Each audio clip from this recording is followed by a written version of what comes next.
હું જાની કાંતિલાલ નરસિંહભાઈ, ગામ સુણા. અને ખાસ કે આ રોડ ઉપર અમે કેટલી વાર ઓલું કરેલું છે પણ રોડ જ મંજૂર થયો નથી. તો અહીંયા દીકરી કેટલો 60, 70, 80, 90 દીકરીઓ જાય છે.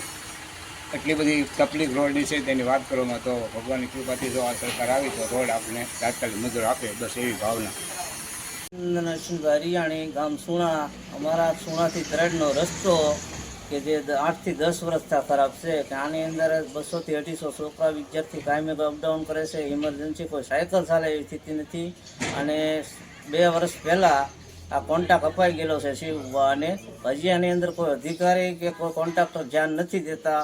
અને આ રજૂઆત અમારે વારંવાર કરવામાં આવી. આ રસ્તો અમારો ચોમાસા પહેલાં થાય, અમારો મેઇન રસ્તો જ આ છે. અંદાજિત 2 વર્ષ પહેલાં આપે કહ્યું એમ મંજૂર થયેલું હતું, પણ એનું ટેન્ડર જે છે 1 વર્ષ પહેલાં અંદાજિત પૂર્ણ થવામાં આવેલ છે. ઇજારદાર શ્રી જે છે શિવ બિલ્ડ ઇન્ડિયાને આ ઇજારાથી કામ સોંપવામાં આવેલ છે. તેના હાલ મહુવા ખાતે અલગ અલગ જગ્યાએ કામો ચાલુ છે. એ કામો પૂર્ણ થયા બાદ એજન્સી દ્વારા અમે નોટિસ આપવામાં આવેલ છે. તેના ખુલાસા રૂપે એવું કહેવામાં આવેલ છે કે કામગીરી અમુક જગ્યાએ પૂર્ણ થયા બાદ તાત્કાલિક આ જગ્યાએ કામગીરી શરૂ કરવામાં આવશે. વધુમાં હાલ આપણે વોરના લીધે ડામરના અછત અને ભાવ વધારો, અંદાજિત 100% જેટલો ભાવ વધારો થયેલ છે. તેના કારણે પણ થોડોક કામગીરીને અટકવાનો પ્રશ્ન થયેલ છે.